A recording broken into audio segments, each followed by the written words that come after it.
चलिए बेटा, तो हम लोग सिलेबस डिस्कस कर चुके थे अपने इस एमएमई पेपर का, एडवांस एमएमई पेपर का। आज हम लोग अपना फर्स्ट चैप्टर जो है चैप्टर 18 इसको स्टार्ट करेंगे। ठीक है, ये क्या है एक बार आप समझिए जरा। देखिए, अभी तक आप लास्ट जो चैप्टर करके आए हैं 17, उसमें आपने किया पार्शियल डेरिवेटिव का ऑप्टिमाइजेशन यानी कि मैक्सिमा मिनिमा। ठीक है, वो एक अनकंस्ट्रेंट ऑप्टिमाइजेशन था। आपको पता है कोई फंक्शन कॉनकेव स्टाइल बनेगा तो मैक्सिमा आएगा, कॉन्वेक्स स्टाइल बनेगा तो मिनिमा आएगा। बेसिकली इन्हीं प्रिंसिपल्स पर हम लोग मैक्सिमा मिनिमा चैप्टर 17 में करके आए। अभी चैप्टर 18 में क्या है बेटा? चैप्टर 18 में है कंस्ट्रेंट ऑप्टिमाइजेशन।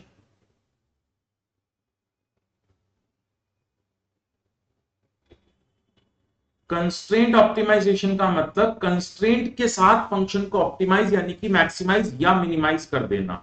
इसमें क्या होता है बेटा, समझना। एक आपको दिया होगा कोई भी फंक्शन जिसको हम बोलते हैं ऑब्जेक्टिव फंक्शन। इसको फंक्शन को हमें मैक्सिमाइज या मिनिमाइज करना होगा सब्जेक्ट टू कोई एक कॉन्स्ट्रेंट दिया होगा हमको। कोई भी फंक्शन g नाम में इसको दे देता हूं, g function of x y equal to 0। ठीक है जी। सबसे पहले तो सर आज तक जब भी हमने मैक्सिमा मिनिमा किया है, सिंपल एक फंक्शन होता था उसको मैक्सिमा मिनिमा कर देते थे। अभी यहां पर हम क्या करना चाह रहे हैं, यहां पर हम लोग subject to some constraint optimization कर रहे हैं। पहले तो हमको ये बेसिकली समझना होगा कि कंस्ट्रेंट के थ्रू मैक्सिमाइज कैसे करते हैं, या उसमें और बेसिक वाले में फर्क क्या है। समझो बेटा, देखो आपको पता है अभी गर्मियां चल रही हैं, ऐसे बारिशें शुरू हो गई हैं लेकिन थोड़ी बहुत गर्मी है। एक दिन हुआ क्या कि आप घर गए पसीनों में एकदम कॉलेज से। पापा घर बैठे हुए थे ड्राइंग रूम पे। पापा ने आपको देखा और बोला, यार तू इतने पसीनों में घर आया है, तू एक काम कर यार, इतना टेंशन ना ले लाइफ में, तू एक कार खरीद ले और इस कार में कॉलेज जाए। ठीक है जी। तो अब आप पापा की आज्ञा मानते हुए नेक्स्ट डे कार परचेज करने के लिए निकल। ठीक है जी। पापा ने कहा था बेटे कार ऐसी लाइए जिसमें एसी चलना चाहिए, ठंडा एकदम। चलो बढ़िया है जी। तो आप कार खरीदने चले गए। आपने मार्केट में 5 लाख रुपए की, या चलो छोटी बातें नहीं करते, आपने मार्केट में 10 लाख रुपए की कार देखी, 8-10 लाख की कार आपको पसंद आ गई, एसी चलेगा बहुत बढ़िया, कोई दिक्कत ही नहीं है। आपको सेटिस्फैक्शन मिलेगी, आप अपनी यूटिलिटी को मैक्सिमाइज करने की कोशिश कर रहे हो। ठीक है जी। आपने वो कार देखी, आपको लगा यार कार तो ठीक है, एसी भी चल जाएगा, लेकिन जब मैं इस कार में कॉलेज जाऊंगा तो मेरे दोस्त लोग जलेंगे नहीं। दोस्तों को जलाना भी हमारा काम है। ठीक है। तो फिर आपने सोचा यार एक काम करता हूं, कोई बढ़िया ब्रांड की गाड़ी खरीदता हूं। से आप 20 लाख रुपए की गाड़ी देखने के लिए चले गए, होंडा जैसा कोई आपने नॉर्मल ब्रांड ले लिया। ठीक है, एसी उसमें भी चलता है। अभी हो क्या रहा है, आपकी सेटिस्फेक्शन बढ़ती जा रही है। ठीक है जी। तो इस कार में आपको थोड़ी ज्यादा सेटिस्फेक्शन मिलेगी, लेकिन आपने सोचा यार 20 लाख की गाड़ी भी है, एसी भी ठीक चलेगा वैसे, लेकिन मैं इतने पैसे खर्च कर ही रहा हूं तो एक काम करता हूं ना, प्रीमियम ब्रांड ले लेता हूं कोई। तो एक काम करता हूं, कोई ऑडी, मर्सिडीज, बीएमडब्ल्यू ऐसा कोई ब्रांड ले लेता हूं, 50 लाख तक की गाड़ी ले लेता हूं। इसमें काम बढ़िया हो जाएगा मेरा। एक तो एसी भी चलेगा, ठंडी भी रहेगी, और ऊपर से मैं जब कॉलेज जाऊंगा मेरे यार दोस्त जलेंगे भी इसको देख के, प्रीमियम ब्रांड है, मजा आ जाएगा। देख रहे हो, एक नेक्स्ट लेवल ऑफ सेटिस्फेक्शन पर आप जाते चाहते हो। बहुत बढ़िया है जी। यहां पर भी आपको शांति नहीं पड़ी, आपने कहा यार जब मैं इतने पैसे खर्च कर ही रहा हूं तो एक काम करते हैं, थोड़ा सा और आगे चलते हैं, कोई और बढ़िया ब्रांड ले लेते हैं, कोई रेसिंग कार वगैरह कुछ खरीद लेते हैं। तो आप 1 करोड़ की गाड़ी तक पहुंच गए। 1 करोड़ की गाड़ी में कॉलेज जाऊंगा, यार दोस्त जलेंगे भी, 0 to 100 5 सेकंड्स में, 2 सेकंड्स में हो भी जाएगी, सब बढ़िया हो जाएगा, मजा आ जाएगा। फिर आपने सोचा यार 1 करोड़ रुपए खर्च कर ही रहा हूं, फिर भी ट्रैफिक में तो फंसना ही पड़ेगा मेरे को। एक काम करता हूं, एक हेलीकॉप्टर ले लेता हूं। ठीक है जी। तो ट्रैफिक का चक्कर भी नहीं रहेगा अब मेरे से। बेटे आप कर क्या रहे हो, आप नेक्स्ट लेवल पर जाते जा रहे हो। आप कभी भी इंडिविजुअली इसको मैक्सिमाइज नहीं कर पाओगे, क्योंकि जो भी चीज आप खरीदोगे उससे हैवी चीज, उससे नई चीज, उससे एडवांस चीज, उससे महंगी चीज अवेलेबल रहेगी मार्केट में। आप उस पर चले जाओगे, फिर वहां तक पहुंचोगे, उससे भी नई चीज मिल जाएगी। तो ये ऐसे मैक्सिमाइज होगा नहीं। जब आप ये हरकत कर रहे थे 10 लाख से 20 लाख, 50 लाख, 1 करोड़, हेलीकॉप्टर, इतने में ही आपके पापा का फोन आ गया। पापा कहते बेटा कहाँ घूम रहा है या घूम रही है? आपने कहा पापा आपने बोला था ना गाड़ी लेनी है, तो गाड़ी लेने आया हुआ हूं। अच्छा हाँ ठीक है बहुत बढ़िया, एक काम करियो, 3.5 लाख रुपए तक की कोई गाड़ी खरीद ली। अब क्लियर हो गया, अब आपने ना एक बजट डिसाइड कर दिया कि 3.5 लाख, अब आपको क्लियर है कौन सी गाड़ी मुझे खरीदनी है। अल्टो ही आएगी इतने पैसे में, तो वो भी शायद ठीक से ना है। तो अभी क्या है कि आपकी सेटिस्फैक्शन मैक्सिमाइज हो गई जब तक आपके पास ये कंस्ट्रेंट है। जिस दिन पापा ने कंस्ट्रेंट हटा दिया, बेटा कोई भी गाड़ी लिया, आप कभी क्यों गाड़ी नहीं ला। बात समझ में आती है? तो कुछ चीजें ऐसी हैं जो कंस्ट्रेंट के साथ ही मैक्सिमाइज होंगी, अदरवाइज उनको मैक्सिमाइज करना मुश्किल होगा। ये जो भी मैंने आपको एग्जांपल दिया, इसमें बेटा मेरा ऑब्जेक्टिव फंक्शन था यूटिलिटी फंक्शन, और इसका जो कंस्ट्रेंट था वो था बजट कंस्ट्रेंट। ये आपने पहले भी काफी इकोनॉमिक्स में किया होगा। तो कहने का मतलब ये है कि कई बार मेन फंक्शन को अकेले ही मैक्सिमाइज मिनिमाइज नहीं किया जा सकता, उसके लिए साथ में कोई कंस्ट्रेंट चाहिए। This is constraint optimization. और अगर कोई फंक्शन ऐसा है जो अकेले ही मैक्सिमाइज हो सकता है, जो हम लास्ट सेमेस्टर में करके आए हैं, दैट इज अनकंस्ट्रेंट ऑप्टिमाइजेशन। तो अब हमको क्या करना है? हमको करना है चैप्टर 18 कंस्ट्रेंट ऑप्टिमाइजेशन, जिसमें एक ऑब्जेक्टिव फंक्शन होगा सब्जेक्ट टू सम कंस्ट्रेंट, हमें उसे मैक्सिमाइज या मिनिमाइज करना होगा। आ रहा है बेटा इतनी बात समझ में? कॉपी कर लो इसको साथ साथ। सिया आ रहा है बेटा समझ? ठीक है।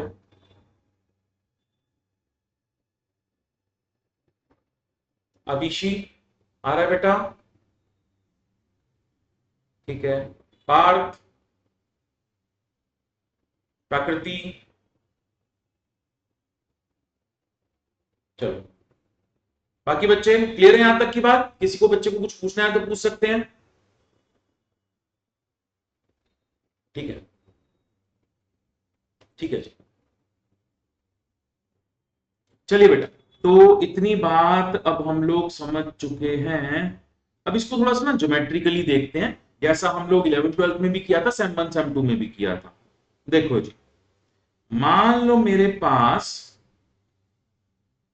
एक इंडिफरेंस कर्व।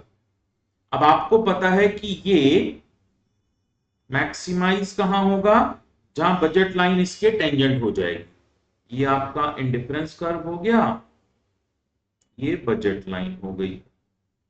ठीक है जी। तो थियोरेटिकली आप क्या बोल रहे हो कि जहां पर ये लाइन इस कर्व के टेंजेंट हो जाएगी, जहां पर ये लाइन इस कर्व के टेंजेंट होगी, वहां पर होगा क्या? सर वहां पर इन दोनों के स्लोप इक्वल हो जाएंगे। बिल्कुल सही है जी। तो ये जो हमारा फंक्शन था ऑब्जेक्टिव फंक्शन, इसका slope, slope of objective function should be equal to ये बजट लाइन जो मेरा कंस्ट्रेंट था, स्लोप ऑफ कंस्ट्रेंट। तो थ्योरी में हम ये पढ़ के आए हैं, जहां इसका स्लोप इक्वल टू इसके स्लोप होगा, वहां पर हम ऑप्टिमाइज हो जाएंगे। तो बेटा इसका स्लोप कैसे निकालेंगे? इस फंक्शन का slope minus of D Y by D X, या simple slope D Y by D X यहां से भी, और उधर से भी मैं निकालूंगा D Y by D X. इसका भी D Y by D X, इसका भी D Y by D X. ठीक है जी। ये कैसे करते हैं? ये हमने लास्ट सेमेस्टर में किया हुआ है। इसका स्लोप निकालोगे f dash x by F dash y, और ये फंक्शन g था, तो g dash x by ji dash y. तो ये जहां पर कंडीशन सेटिस्फाई होगी, वो थ्योरेटिकली हम लोग वहां ऑप्टिमाइज हो जाएंगे। इतना काम हम लोग लास्ट सेमेस्टर में कर चुके हैं। जहां पर ऑब्जेक्टिव का स्लोप और कंस्ट्रेंट का स्लोप इक्वल होगा, वहां पर हम लोग ऑप्टिमाइज हो जाएंगे। ठीक है जी। चलो एक बार इसको कॉपी कर लो। ये थियोरेटिकली था, हम पेपर में ऐसे क्वेश्चन नहीं करेंगे। इसी चीज को मैथमेटिकली कैसे किया जा सकता है वो मैं अभी आपको समझाऊंगा। एक बार इसको कॉपी। क्लियर है यहां तक की बात? थियोरेटिकली याद आ गया सब? ठीक है, ठीक है, ठीक है। सारे बच्चे, आप कोई भी डाउट पूछना चाहें तो चैट बॉक्स में भी पूछ सकते हैं। आपके माइक्स भी ऑन है, कुछ बोलना चाहें तो बोल भी सकते हैं। चलिए बेटा, तो आपने थियोरेटिकली मुझे बताया कि जहां इसका slope will be equal to इसका स्लोप होगा, वो हमारा काम वहां बन जाएगा। ठीक है, अब यहां पर हैमंड भाई साहब क्या कहते हैं, या हमारा मैथमेटिकल मेथड क्या कहता है, उसको देखते हैं। देखो जी, यहां पर बोलते हैं कि एक मेथड है लैग्रेंज मल्टीप्लायर मेथड, चैप्टर 18 का सबसे इंपॉर्टेंट मेथड। ठीक है, ये क्या बोलता है, ये कहता है आपने एक लैग्रेंज फंक्शन बना लो L, इसको कई बार हम L बोल देते हैं, कई बार V बोल देते हैं। ठीक है, इसमें आप सबसे पहले तो अपना ऑब्जेक्टिव फंक्शन लिखो, function of x y, plus lambda multiple of अपना कंस्ट्रेंट फंक्शन लिख दो G वाला। ठीक है, इसके बाद आप इस लैग्रेंज फंक्शन को ट्रीट करो, L डैश एक्स निकालो, L डैश वाई निकालो, L डैश लैम्डा निकालो। आपको यहां से नोटेशनली समझ में आ ही गया होगा कि L, ये जो फंक्शन बना है इसमें x है, y है और लैम्डा है। ठीक है, चलो L डैश एक्स करा, with respect to x differentiate करेंगे तो y और लैम्डा कांस्टेंट रहेगा, with respect to x differentiate करेंगे तो f dash x plus lambda multiple of g dash x, with respect to y करेंगे तो ऐसा, और विद रिस्पेक्ट टू लैम्डा करेंगे तो लैम्डा का जो कोएफिशिएंट है बस वही बचेगा ऐसा। First order condition, first derivatives equal to zero, equal to zero, equal to zero, यहां से मुझे तीन इक्वेशन मिल गई, इक्वेशन 1, इक्वेशन 2, इक्वेशन 3। ठीक है जी, अब मैं क्या करूंगा बेटा, मुझे सिंप्लीफाई करना है इन तीन इक्वेशंस को, सिंपल सी बात है, तीन इक्वेशन तीन वेरिएबल, और यहां से मैं इसको सिंप्लीफाई करके x की, y की और लैम्डा की वैल्यूज निकाल लूंगा। This is simple my first order condition. ठीक है जी, ये वैल्यूज निकालेंगे कैसे, देखो जी, सबसे पहले फर्स्ट इक्वेशन से मैं लैम्डा निकालूंगा, फर्स्ट इक्वेशन से लैम्डा निकालूंगा minus F dash x by ji dash X, ऐसा आ जाएगा। ये lambda into G dash X उधर गया और फिर डिवाइड हो गया। सेकंड इक्वेशन से लैम्डा निकालूंगा तो minus F dash Y by ji dash Y, ऐसा आ गया। अब लैम्डा इक्वल टू लैम्डा करूंगा, minus F dash x by ji dash X equal to minus F dash Y by ji dash Y, cross multiply करा, minus से minus cancel करा, we have F dash x by F dash Y over G dash x by ji dash Y. आप ध्यान से देखो कि जो condition theoretically मैंने आपको बताई थी कि स्लोप ऑफ दिस यानी कि objective function should be equal to slope of this यानी कि कंस्ट्रेंट फंक्शन, वही कंडीशन यहां लैग्रेंज मल्टीप्लायर से भी आ गई। Slope of objective function, slope of constraint function. तो इसका मतलब ये हुआ सिंपल सा कि चाहे तो हम वो थ्योरेटिकल वाले मेथड से चले या लैग्रेंज मल्टीप्लायर से चले, दोनों से रिजल्ट सेम आते हैं। हम थ्योरी वाले मेथड से कभी नहीं चलेंगे, हम लोग लैग्रेंज मल्टीप्लायर से ही चलेंगे। ये भी वही काम कर रहा है, ऑब्जेक्टिव फंक्शन का स्लोप और कंस्ट्रेंट फंक्शन का स्लोप इक्वेट कर रहा है। बस इसने एक टेंशन हमको एक्स्ट्रा दे दी, इसने एक अलग से वेरिएबल इंट्रोड्यूस कर दिया, लैम्डा, लैग्रेंज मल्टीप्लायर बोलते हैं इसको। ये इंट्रोड्यूस करने से इसने काम थोड़ा सा बढ़ा दिया हमारा, लेकिन इससे हमें हेल्प भी होगी क्योंकि इस लैम्डा की खुद की कुछ इकोनॉमिक इंटरप्रिटेशंस होती है, वो भी हम डिस्कस करेंगे कुछ देर में। फिलहाल आप यहां तक इसको कॉपी कर लो, ये फर्स्ट ऑर्डर कंडीशंस है लैग्रेंज मल्टीप्लायर। ठीक है जी, कॉपी कर लो। हमने कुछ नहीं किया, हमने पहले ऑब्जेक्टिव फंक्शन लिखा, फिर कंस्ट्रेंट फंक्शन लिखा और लैम्डा मल्टीप्लाई कर दिया वहां से, objective function plus lambda multiple of constraint, फिर L dash x, L dash Y, L dash lambda, first order condition, और इक्वेट करके यहां से हमारे पास वैल्यू। कॉपी कर लो एक बार। ये बेसिकली जब कल को क्वेश्चन सॉल्व करेंगे, भी थोड़ी देर में बताऊंगा, ये हमारी इक्वेशन नंबर 4 बन जाएगी, और फिर हम 3 और 4 को सॉल्व करके वैल्यूज भी निकाल सकते हैं, तीनों जो वैल्यूज हमको चाहिए। चलो कोई नहीं, वो भी समझा दूंगा। देखो जी, अगर किसी को टाइम कम पड़ रहा हो तो बाद में इसका स्क्रीनशॉट लेके रख लो, फिर कॉपी कर लो। चलो, अब बेटा यहां पर सेकंड ऑर्डर कंडीशन देखते हैं। ये सेकंड ऑर्डर कंडीशन कंस्ट्रेंट वाली वही है जो लास्ट सेमेस्टर में भी हमने किया था। हम हेसियंस डिटर्मिनेंट निकाल देते हैं बॉर्डर्ड वाला। अब मुझे बताने की जरूरत नहीं है, वो आपको मालूम ही है, सब कुछ आपने ध्यान रखा था।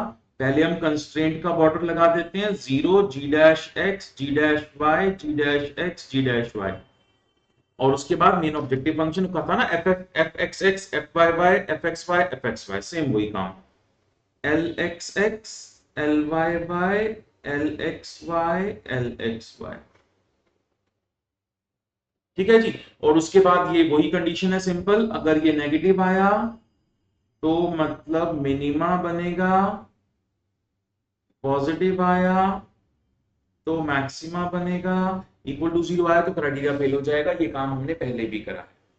ठीक है जी, ऐसे ही किया था, कॉपी कर लो एक बार। चलिए बेटा एक क्वेश्चन इस पर प्रैक्टिस कर लेते हैं, फिर डिटेल में दोबारा से समझाता हूं इसको।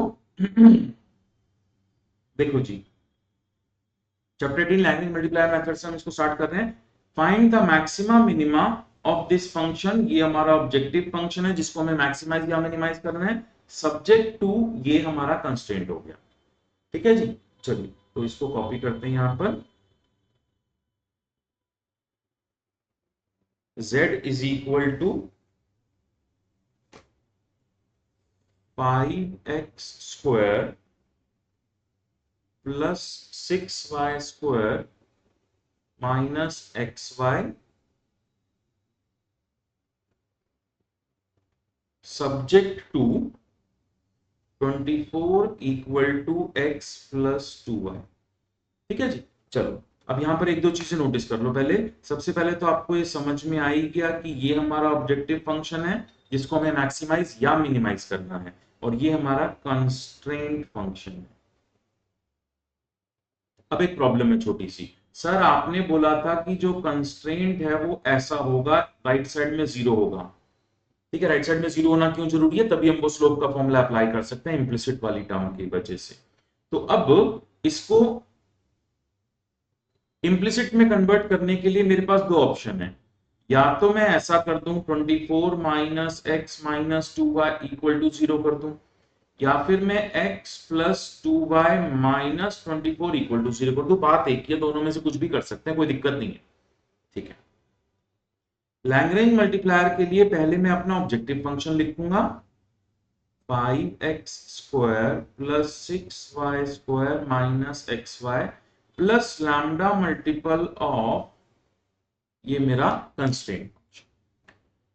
बस यहां पर आपको एक बात ध्यान रखनी है बेटा कि कई बुक्स में ऐसे करता है, L इज इक्वल टू ये आ गया मेरा ऑब्जेक्टिव फंक्शन,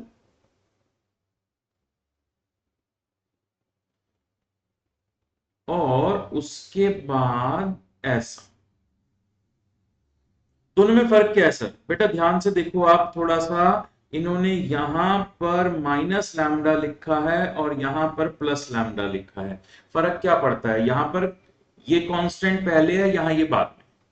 ठीक है जी, ये जो कांस्टेंट होता है ना, कंस्ट्रेंट में जो कांस्टेंट नंबर होता है, इसका भी अपना एक इंपॉर्टेंस होता है और इसका नाम होता है, इसको हम बोलते हैं कंस्ट्रेंट कांस्टेंट। वो इकोनॉमिक इंटरप्रिटेशन करते हुए बताऊंगा कि इसका भी खुद का वजूद है। चलो, तो ये होता है बेटा कंस्ट्रेंट कांस्टेंट। तो आप ध्यान रखिएगा, अगर हम कंस्ट्रेंट कांस्टेंट पहले लिख रहे हैं, वेरिएबल्स बाद में लिख रहे हैं, तो हमें प्लस लैम्डा लिखना है, और वेरिएबल पहले लिख रहे हैं, कंस्ट्रेंट कांस्टेंट बाद में लिखना है, तो माइनस लैम्डा लिखना है। दोनों ही मेथड करेक्ट हैं। इसके बाद क्वेश्चन चाहे ऐसे करो चाहे ऐसे करो, दोनों से रिजल्ट सेम आएंगे, सारे आंसर सेम आएंगे, कोई भी गलत नहीं है। तो हो सकता है कुछ कॉलेजेस में मैम प्लस लैम्डा लिख के चले, कुछ माइनस लैम्डा लिख के चले, दोनों ही करेक्ट है, कोई भी दिक्कत नहीं। मैं भी कुछ क्वेश्चन आपको प्लस लैम्डा से करा दूंगा, कुछ माइनस से करा दूंगा। डिफरेंस इतना ही कि आप कांस्टेंट पहले लिख रहे हो कि बाद में लिख रहे हो। चलो, इसको एक बार कॉपी कर लेना।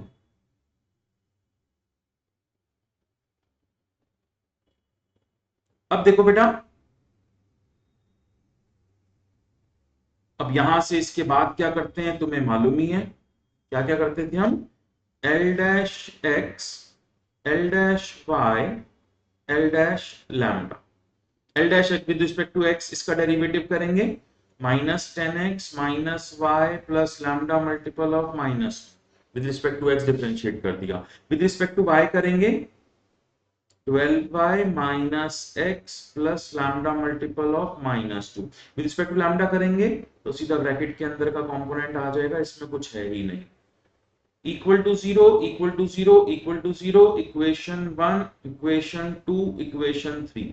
इसके बाद हम क्या करते थे, याद है ना तुमको, फर्स्ट इक्वेशन से लैम्डा की वैल्यू, सेकंड इक्वेशन से लैम्डा की वैल्यू। फर्स्ट इक्वेशन से लैम्डा की वैल्यू लेंगे तो मेरे ख्याल से आ गया 10x minus y, second equation से लैम्डा की वैल्यू लेंगे तो ये आ जाएगा 12 by minus x by 2 calculation में कोई मिस्टेक हो तो एक बार चेक कर लेना भाई। फिर लैम्डा इक्वल टू लैम्डा यानी कि 10x minus Y equal to 12y/2 को मैं लिख देता हूं 6y माइनस x/2। इसको थोड़ा सा सिंप्लीफाई कर लो, यहां से आपको मिलेगी इक्वेशन नंबर 4। करो जरा यहां तक कॉपी, मैं देखता हूं मेरे पास है शायद ये।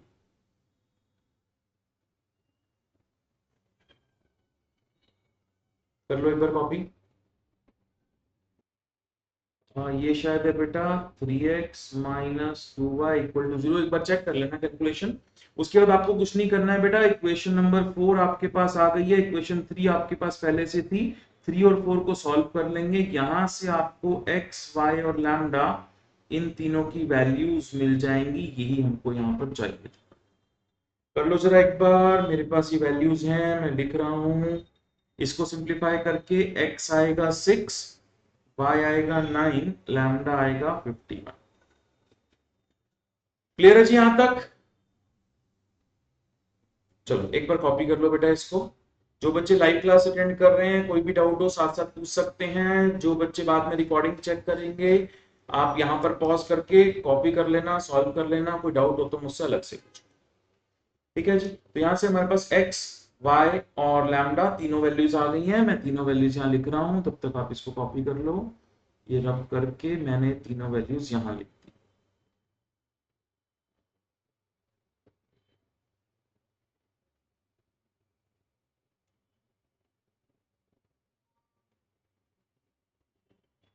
ये तीनों वैल्यूज मैंने यहां लिख दी, एक्स्ट्रा सब कुछ रब कर देते हैं अब।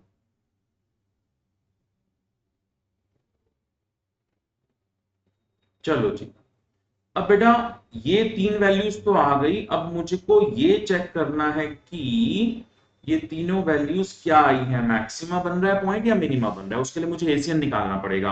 आपको याद है हेसियन डिटर्मिनेंट कैसे निकालते थे? हेसियन डिटर्मिनेंट बॉर्डर्ड वाला, 0 g dash x g dash y g dash x g dash y, फिर L x x L y y L x y L x y. चलो जी करते हैं एक करके। L x x with respect to x दोबारा से इसका करूंगा तो 10 आ जाएगा। L y y with respect to y दोबारा से करूंगा तो 12 आ जाएगा। एल एक्स वाई एक्स वाले को विद रिस्पेक्ट टू वाई करूंगा तो -1 आ जाएगा।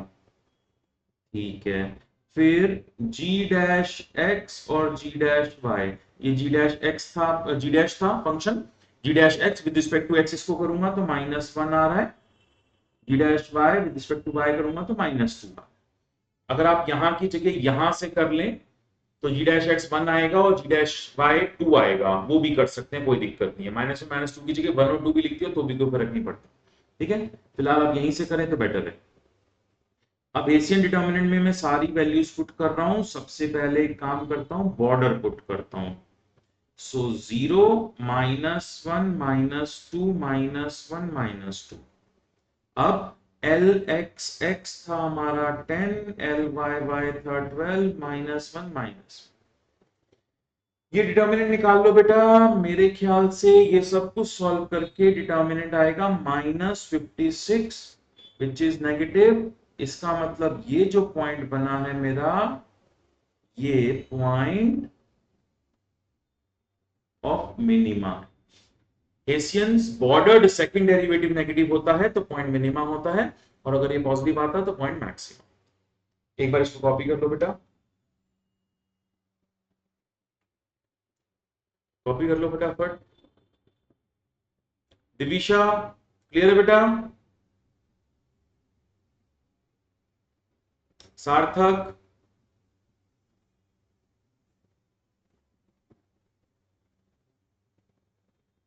ठीक है, बाकी बच्चे क्लियर है सब?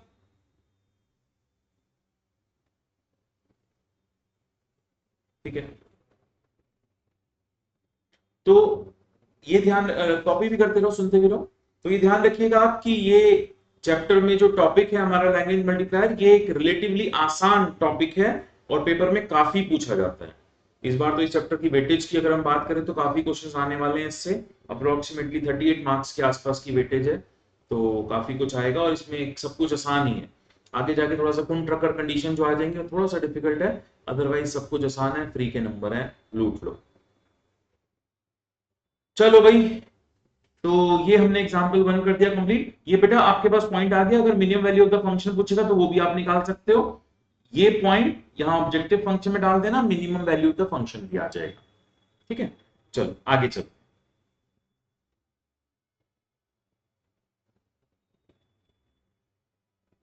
इसके बाद बेटा एग्जांपल 2 देखते हैं एक बार।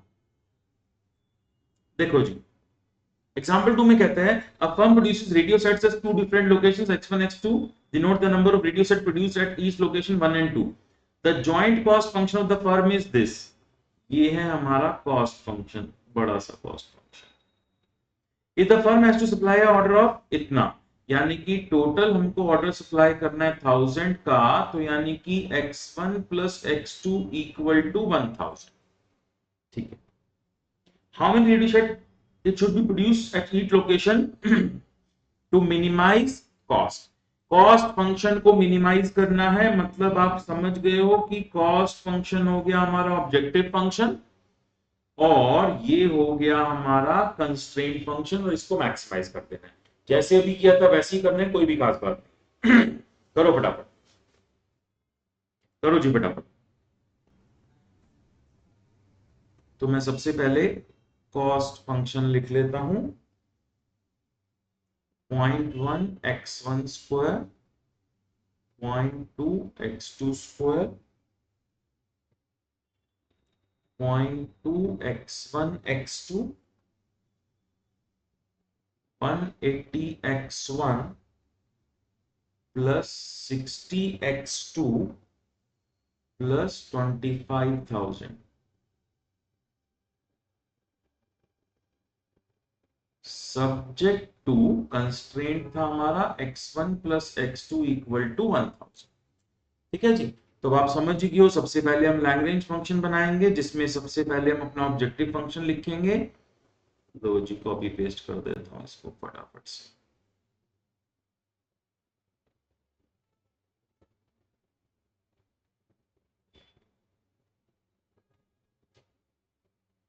ये हमारा ऑब्जेक्टिव फंक्शन आ गया,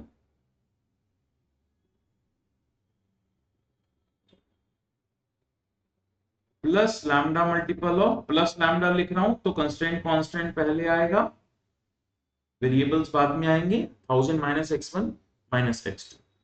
इसके बाद l dash x1 with respect to x1 करूंगा, l dash x2 l dash lambda. यहां से मिलेगी इक्वेशन 1, इक्वेशन 2, इक्वेशन 3। इक्वेशन 1 से lambda equal to something, equation 2 से लैम्डा इक्वल टू समथिंग, फिर लैम्डा इक्वल टू लैम्डा, और यहां से मुझे मिलेगी इक्वेशन 4। ये होगी इक्वेशन 3। एंड में जाके इक्वेशन 3 और 4 को सिंप्लीफाई कर दूंगा, सॉल्व कर लूंगा, और मुझको मिल जाएगी x1 x2 और लैम्डा की वैल्यूज।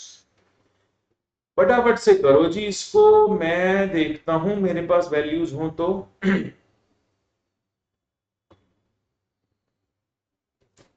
कर दो जी, सेम वैसे ही क्वेश्चन है, आप कर दो जरा फटाफट।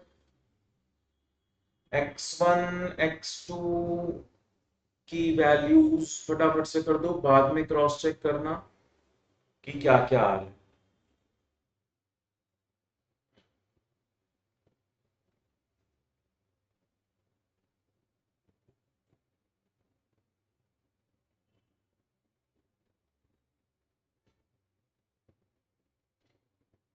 x1 400, x2 600 और लैम्डा 380, ऐसा कुछ आएगा। कर लो जी फटाफट, सिंपल सा क्वेश्चन।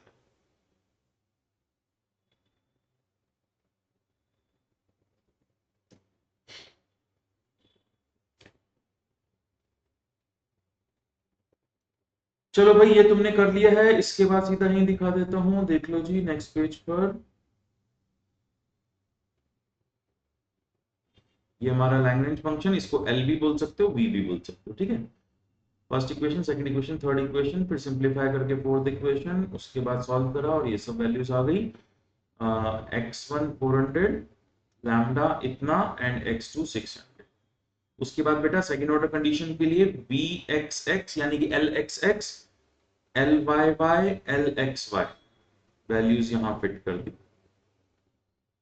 और g dash x, g dash y। अब आप यहां पर ध्यान से देखो जरा, हम यहां से अगर निकालेंगे g डैश x तो ये आएगा -1, g डैश y ये आएगा -1, यानी कि g डैश x1 और g डैश x2 की बात करते हैं। -1 -1 आ रहा है तो कोई भी दिक्कत नहीं है, आप यहाँ -1 लिखो, -1 लिखो, ये सेम आएगा, ध्यान रखिएगा, कोई भी दिक्कत नहीं है।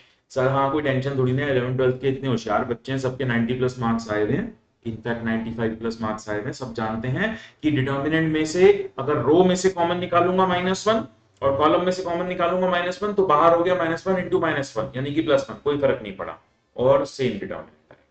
तो इसीलिए मैं बोलता हूं कि कांस्टेंट का आप जब डेरिवेटिव करें तो कैसे भी कर सकते हैं, नीचे से भी और ऊपर से जाके भी कर सकते हैं। यहां पर हमारे -1 आ रहे हैं, वही हम पुट करेंगे।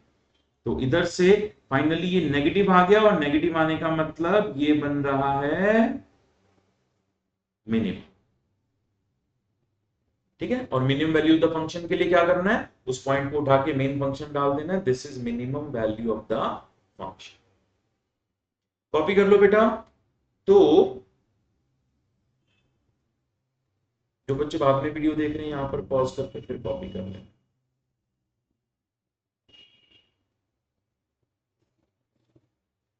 चलिए जी, तो अभी हमने क्या सीखा, हमने कहा जी हम चैप्टर 18 में जब लैग्रेंज फंक्शन बनाते हैं तो अब हम फर्स्ट डेरिवेटिव्स निकालकर एक्स वाई लैम्डा की वैल्यू निकालना सीख गए, हेसियन डिटर्मिनेंट से मैक्सिमम मिनिमम बताना सीख गए। लेकिन ये जो लैम्डा हमने एक्स्ट्रा इंट्रोड्यूस कर दिया, इसका मतलब क्या बनता है, इसका क्या इंटरप्रिटेशन है, इसका क्या यूज है, क्यों हम एक्स्ट्रा वेरिएबल लेकर चल रहे हैं क्वेश्चन में, क्यों अपना टाइम वेस्ट कर रहे हैं।